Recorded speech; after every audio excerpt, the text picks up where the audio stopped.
Hello and welcome to Find and Create. This is video number 2 in my two-part series in which I take little pieces of broken pottery shards and use them in larger mosaic tiles, which I'm then going to use for a project that you're about to see. Now this is actually an intro to my intro, because the original introduction that I filmed about 2 weeks ago was before a certain gentleman called Tom Burley released his YouTube video, which featured myself and my daughter Ellie, who had the pleasure of a mudlark with Tom back in West Yorkshire in England before the lockdown came into effect.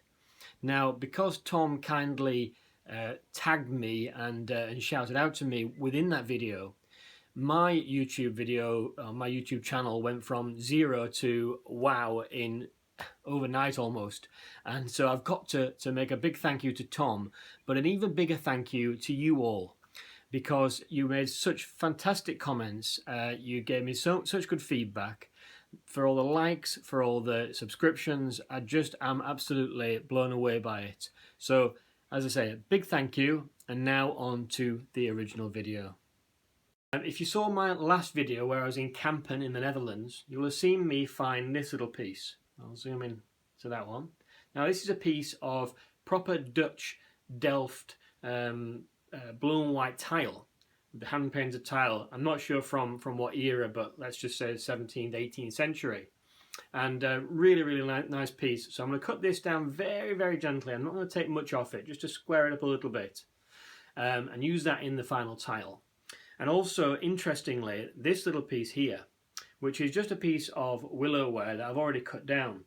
But when I actually cut it down, I noticed that on the back, on what is the maker's mark, not only does it say willow, but it also says Burley made.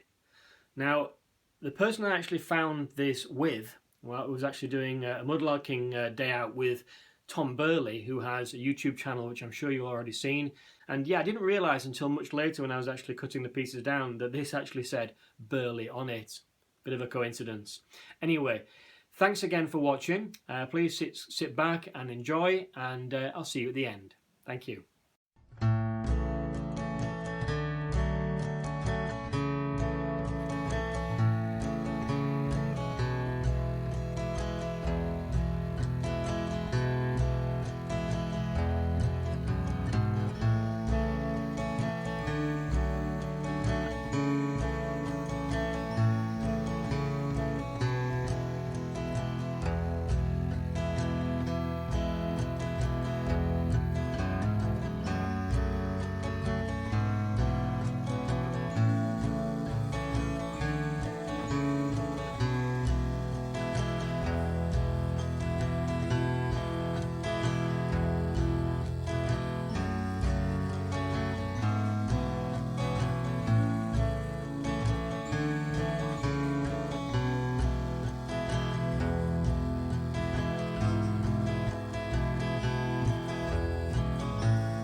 There we are.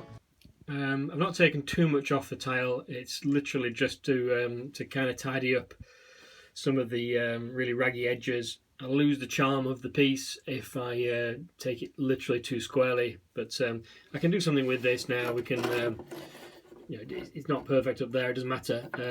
Within the pieces I've got, it'll fit in nicely. So here we are putting this final tile together. So we've already got the sellotape down. I don't know if you can see, if I go in here, this is already sellotape. You see it was a new roll, so there's the blue edge of the new start of the tape. So this is upside down tape. If I put my finger on, it's sticky. And these pottery pieces, which have already been squared off, are face down on this sellotape. You'll see in my previous video how I did this. Obviously some pieces are double-sided pottery pieces. It's a shame when we have to lose such as this maker's mark here, but unfortunately we can't see both sides in the piece. It's just the way it has to be. But here are the star pieces. So there is the Dutch house, And there is the piece that says Burley on it, which you can just about see there, the Burley. Now what we're going to do is, they're not quite square, or this one certainly isn't quite square. So using another piece, so for instance this one, which is also not quite square, I'm going to position them, they're not on sellotape yet, I'm just showing you how we do it. So we're positioning that one in such a way like that, so that we've got a nice gap for grout in between, and it forms a nice straight edge down this side.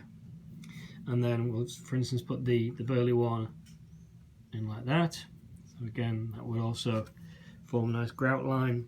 And then just to give you a guide, then we'll put down another piece, and that would go, for instance, there. And you see how everything starts to look nice and neat and tidy, as it were. Certainly gives us a uniform width for the grout to go into. So this is just a sort of an idea. It might not necessarily form this order, but these are going to go onto here, and I'll show you what it looks like towards the end. So there we go. After some considerable time, we've finally got the layout for all the pieces. It's not so easy when you get down to the last few tiles because nothing wants to fit, but yeah, I'm happy with that. The two special tiles, or special pottery pieces, here and here. This one is obviously the wrong way up because I wanted the maker's mark to be the feature of it. So I've got plenty of willow ware, so it's not a big loss. It's nice to see the Burley word rather than the willow pattern. So now it's time to trim the sellotape and then put it into the mould and apply the first layer of the white tile cement. So again, as in my previous video, I mixed up some white. It looks a bit grey, but when it dries white. Tile grout cement. This is going to go in on the top of here, filling all those little cracks, all these little grooves between each tile. And then when it dries, then I put the main layer of tile cement over the top of that, and then that means that we don't get grey bleeding through to the front of the larger tile. So quite simple, really. It's just sort of popping it in like this and just pushing it into the cracks and grooves. So it takes a little bit of a while, so I'll come back to you at the end when it's all done. So there we are. All the tile grout cement is all equally spread over all the tiles. It's all been pushed into all the little nooks and crannies, and I'm going to leave that overnight to set. Probably I've got a busy day tomorrow, so probably not actually put the next layer on until later on in the afternoon. If you've not watched my previous video, this box that I've made is effectively a set or a mould. I want each of my mosaic tiles to be the same size, so this is going to give me consistency, and it's also going to prevent this semi-liquid tile cement from bleeding out and spreading, so it retains everything. One thing to mention, which I did before, was the inside edge of this has been Vaselined, been greased, so that when I come to release the wood, then the tile's not broken because it's stuck to it. Wood is porous, just the same as the tiles are, so if I don't Vaseline them, then it becomes a bit of a nightmare. So that's that. I'll show you the next stage tomorrow. Okay, so it's the next day. Not as nice and sunny as it was yesterday. Mixed up some grey tile cement, and I'm going to smooth this into sort of pencil line that I've roughed out around the bottom edge of here, and that should give us the uniform thickness we want. So there we are, almost to the pencil line. I think I might have to put one more skim, like another coating on top, but it'll do for now. The temperature has dropped a lot, so I think it's going to take longer than it has done before to set, so I'll leave this for a good 24 hours and then we'll see what it's like. So now the moment of truth. Let's see what the special tile looks like. Open this side first to relieve the pressure.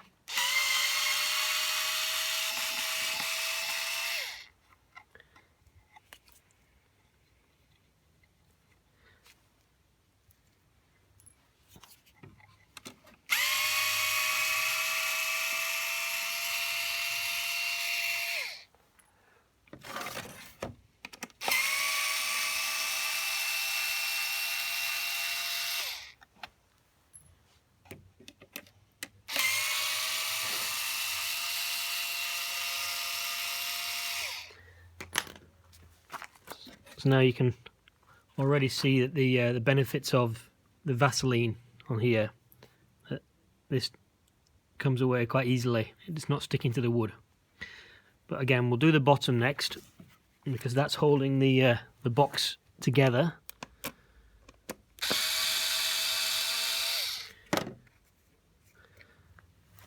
It's not the most interesting thing to watch, so I'll do the bottom things, leave a couple, and then come back. 3 left to go. 1 here.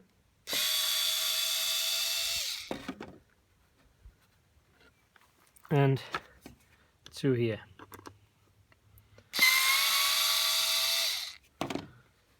This one. I'll remove this side because I'm in danger of losing control here and having a disaster, so I'll remove that side. And I'll put my hand on the tile so it doesn't fall out.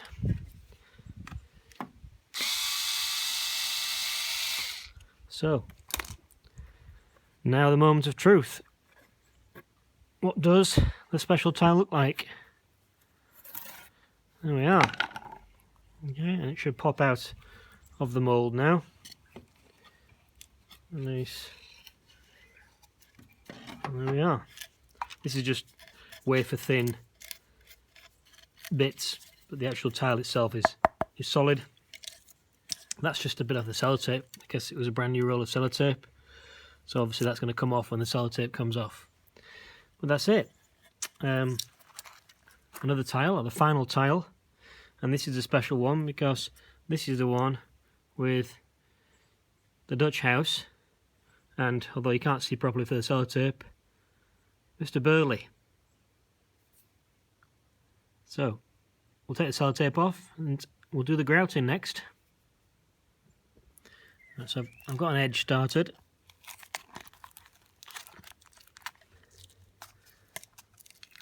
Sometimes the tape sticks into the edge of the tiles, but it doesn't matter, it's all nice and set so the tape won't rip a tile off or anything.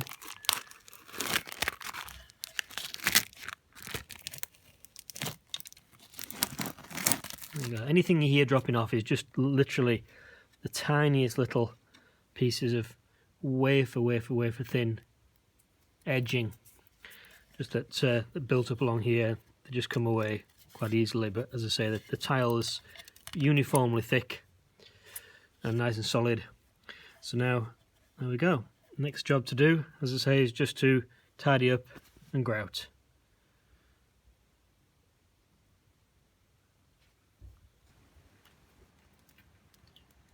Miserable day here.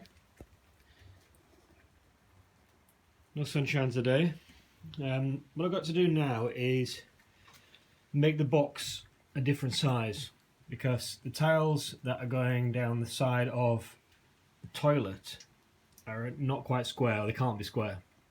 So all I've done is this end piece that obviously removes anyway, I've just brought it in a little bit. I'll screw it all together, but that's going to make the next tile just a little bit smaller than the previous ones. Saves me cutting them afterwards. So there we go, one box shortened. And if you're wondering what this yellow and black tape is all about, I was just experimenting with a non-stick surface and also a kind of a doubles up as a marker to show the depth of the tile. It's alright, but you still need a bit of Vaseline to stop it from sticking. So now we're moving on to making the next tile, the smaller tile. But if anyone's thinking of doing this, this is what we're up against. It seems easy, in fact, to begin with, when you're first making these and you've got loads and loads and loads and loads of squares, it's easy. Just help yourself to whatever size one you actually want. But then towards the end, so I'm now down to these, it gets more difficult. I want a piece to go in here that is just that size, but I don't have one that's anywhere near that size. They're either way too small, way too big. Two small ones don't make exactly the right size, and it just takes ages and ages. Yeah, I could cheat. I could cut a bigger one down and make it fit, but that's not kind of the way I've done this. The way I did it was the way I found them. They were squared off, and that's the way that Mudlarking and nature gave me them.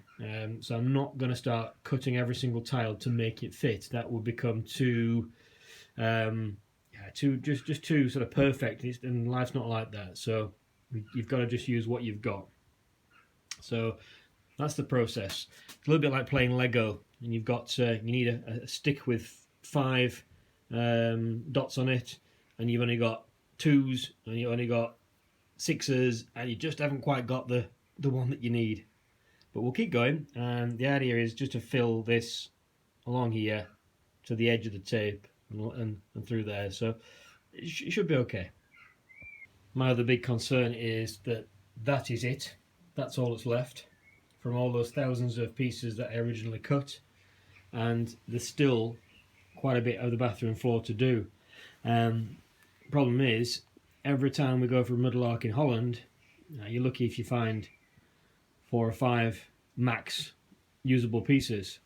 Back in the UK, I know exactly where to go, where I could find hundreds of pieces, but in the UK it's in lockdown. Can't get from Holland to the UK, and kind of a long way to go just for a few pieces of pottery. So this video may get to the stage where part 2 becomes part 2.5 later, because I just don't think I'm going to be able to finish this project. But we'll give it a go and see what happens. Just keep pushing on.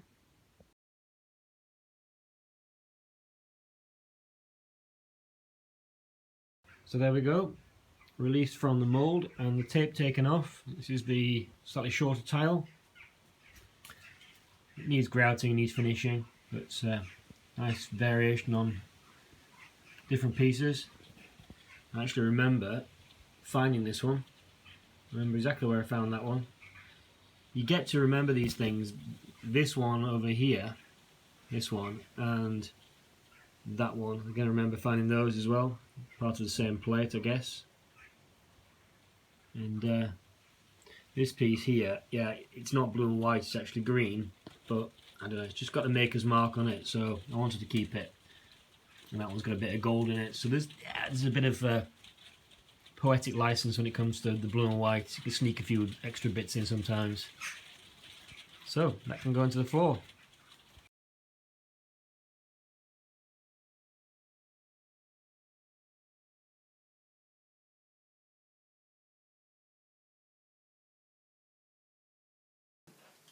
Okay, thanks for the help. So now the site engineer has just inspected the bathroom floor. We've both come to the same conclusion that I should have made a tile with a little piece missing for the sink pipe to fit around. That would have been much easier to have done whilst it was in the mould, but I didn't. I just got carried away and made lots and lots of big square ones. So what I'm going to do is take a junior hacksaw and try and cut out these 4 here, which hopefully will allow that one to slide across, and then I can put very, very small little pieces of broken pottery in to form like a curve. Like I say, I should have done it in the mould but didn't, so that's the solution.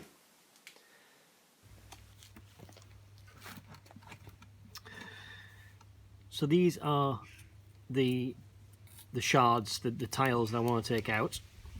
I can cut, I think, pretty easily. It feels like it's going to cut easily. Straight down there and straight down there. The problem's going to be is, will it break cleanly there or will it cause problems? So what I think I'll do is I'll measure from here to here, turn it over, mark it on the back, and then I'll drill. I'll take it inside and not do it on camera because I haven't got my cordless drill at the moment. But I will drill a series of lines across here on the other side, so that when I've cut down there and cut down there, it hopefully will break quite cleanly. So we'll flip this over. Well, we'll measure first. So on this side, I'm just going to mark it there. It doesn't really matter what the measurement is, but we know it's there, and it's taken from that point there. So flip that over. That point there. See that point there. Okay, so So that's, you can see that is going to be relevant to that. And again, this side here, we'll go, it's actually near as, makes no difference, the same. So again, like that, bring it over, and mark that to there, and put a line across. Okay, so that is going to be my line to drill. So I'll go and try that and come back.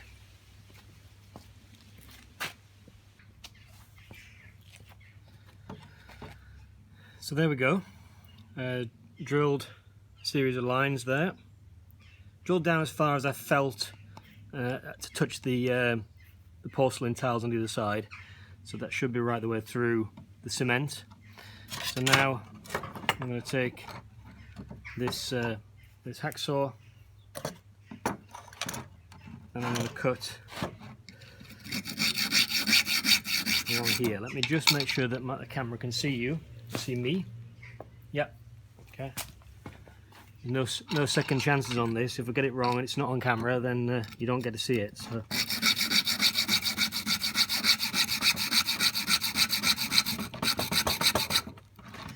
Careful, don't cut the table.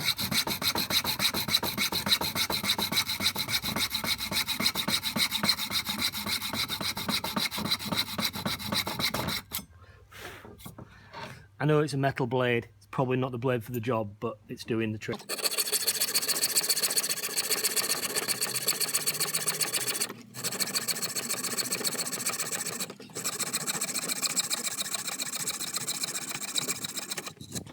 I could have used the tile cutting machine, but it's quite aggressive in the wheel. The blade is quite thick, so it might have done more damage than good. Struggling on this side, struggling a bit there. I'll go and get another blade, swap it over, do that last bit without damaging it.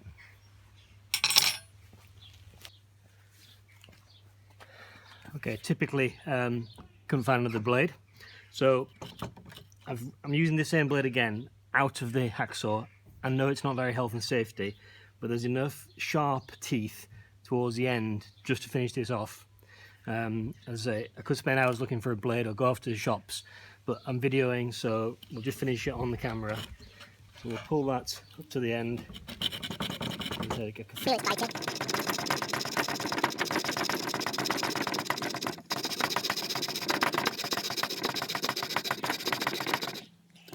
That's pretty much, push through. Not quite.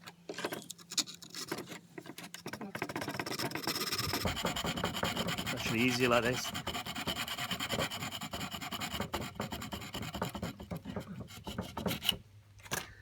Okay, so that's through there. So I'm hopeful. Scary. You don't want to break, don't want to damage it. It's definitely through.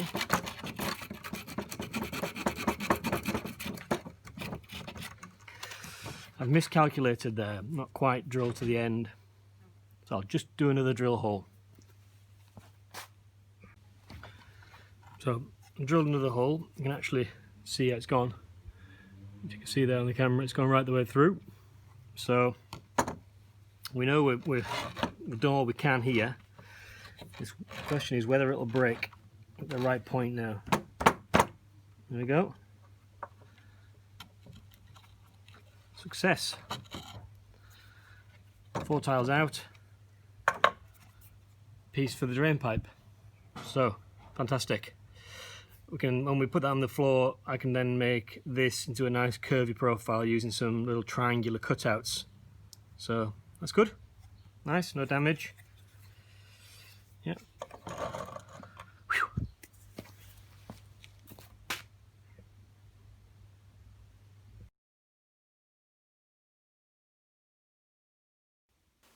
So I was asked in one of my previous videos if I would go over and show more of the tiles I've made. So this is kind of a quick overview of, I think, 15 or 16 full tiles that I've made. lots and lots of different patterns and designs. You can pause it and have a look if you want. I've not grouted every one of them, I'll do that later. And you'll notice here that these aren't as regular, the grids, because I wanted to keep some of the irregularities in some of the tiles. There's a tile here which says Sutcliffe Dining Rooms. I'll explain more about that later. Yeah, so there's just a lot of variation. Sorry, it's gone out of focus. It'll come back again in a minute as I get closer. But it's just a pretty, selection of tiles. And here is the little Dutch house I found at Kampen, and there is the Burley Willow.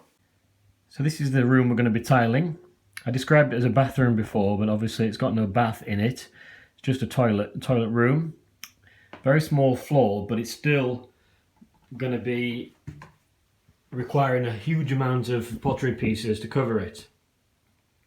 Now my concern is it's already tiled, which is a good thing. I've double checked online. You do not need to remove the old tiles, so we don't have to smash those up. The only thing is it's been painted before. These aren't the original colours. As you can see, if I zoom in here, how the paint sort of cracked at the bottom of the toilet. So I need to make sure that there is no loose paint that's going to cause a bonding issue between the tile cement and the tiles I've made. The other good thing is in Holland is there's a threshold between each room, which you can see here, which is deep enough to allow the tiles to go up to the level of the wood, for the tiles not to be in any danger of being chipped.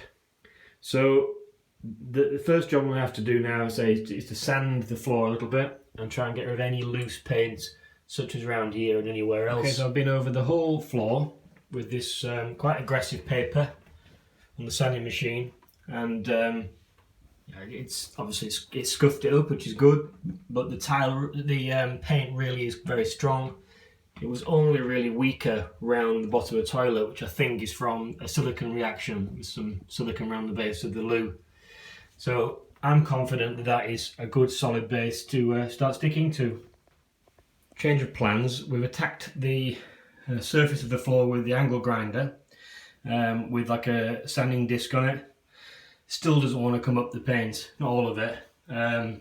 Again, if the grinder won't remove it, then the tiles aren't going to come off the surface, I'm sure. Okay, so I've changed my mind yet again. I've decided to remove as much of the old tile paint as possible. And a little tip for anyone who's trying to do it is forget grinders and forget sanders. This thing here is a razor blade sandwiched between kind of two pieces of metal, and it slides the paint off way better than the other things. So get as much off as possible, start tiling. So I'm mixing the tile cement stuff to the consistency of double cream. Something like whipped cream? Yeah, whipped cream. So maybe I put too much water in here. But I'll keep mixing. Add a little bit more powder if necessary, and try and get it to a nice sort of say creamy texture that'll spread smoothly. It won't be too thick, but also won't be too runny either. So wish me luck. Here we go. This is a little piece of cardboard to remind me there wants to be a little bit extra cement there.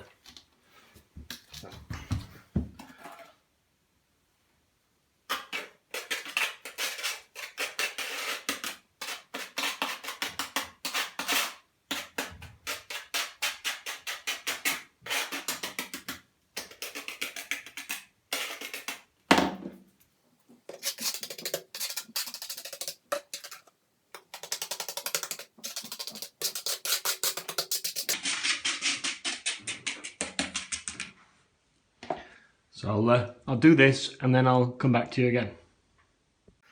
Okay, so that's the first row spread. So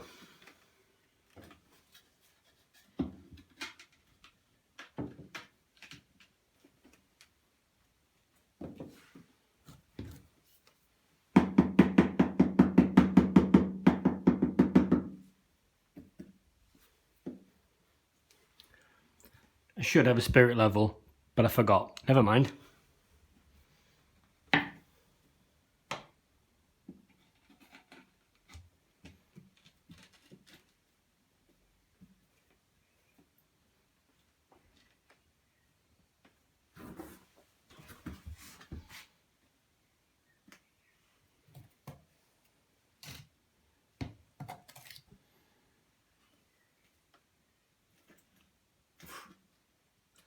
Okay. Suction has stuck that one down already.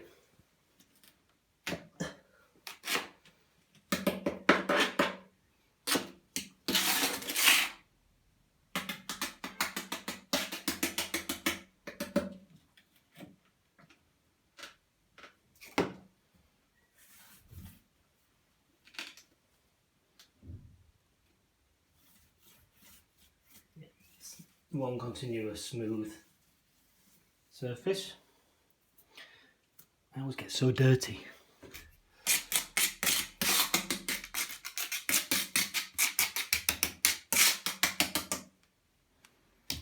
So, next one. This one. And this one.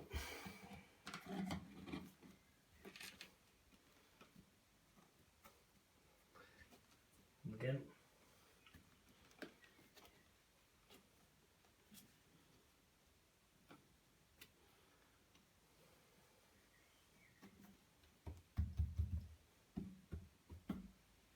So far so good.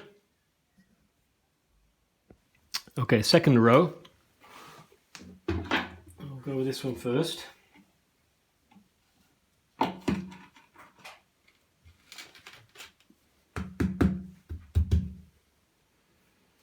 Again, there's probably people saying you should use one of those comb things for combing the tile cement in, and that's, I guess that'll let air bubbles and things like that out, but I haven't got one. And this project's gone on a little bit too long now, so we'll just push on as we are and take a risk on it.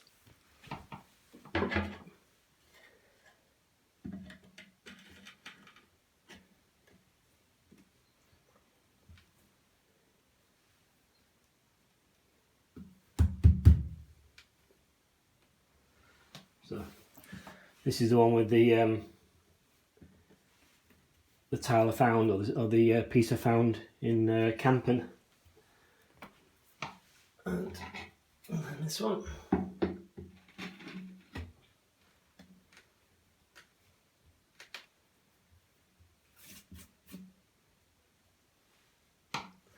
Also not bothering with the little plastic spaces between each one.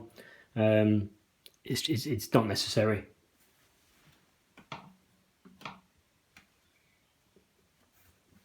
He says with massive confidence.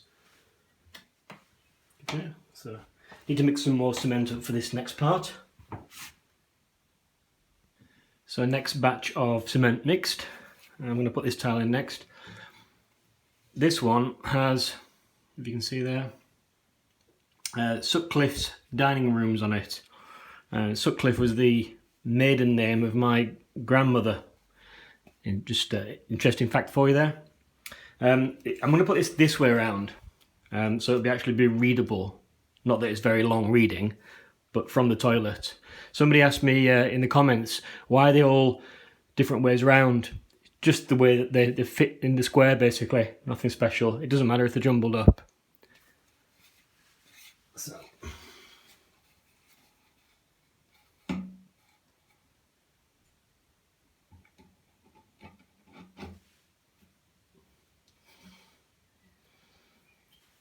Here it goes. Smooth with that one. Yeah. And then onto this.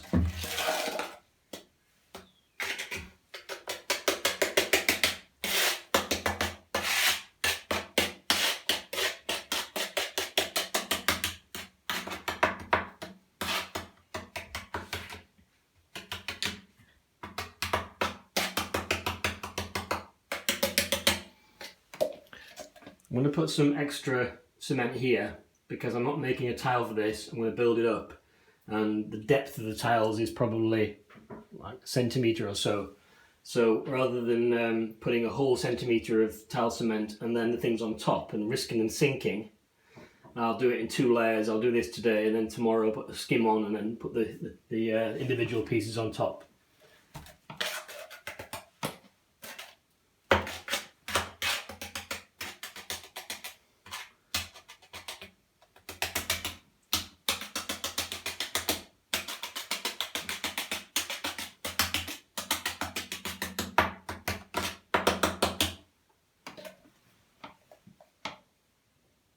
So that's it for this part. We'll let this dry, and I'm not pressing down on it while I reach over, and come back in the morning and do the rest. So now the tile cement's set, and we built up yesterday sort of a layer on here, so that if I did it all in one go, if I put a big thick blob of tile cement in there and then added the tiles, my concern was in the morning that would have sunk and it would be all uneven and I'd be really grumpy about it. So I built it up a little bit of a layer at the bottom, and then we'll put another little layer on top with the tiles sitting in that, and here they are. Excuse the grubby piece of material they're on, but that's then worked out as to how they're going to fit into that shape. So we'll get the cement and we'll do that bit next. So this is the difficulty, I suppose, of doing the tiling on an individual piece by piece basis, rather than doing as I did with the project and having the tiles pre-made. This is sinking into the tile cement. And it's just not easy at all. It's a faff, as I would say. I don't really like it.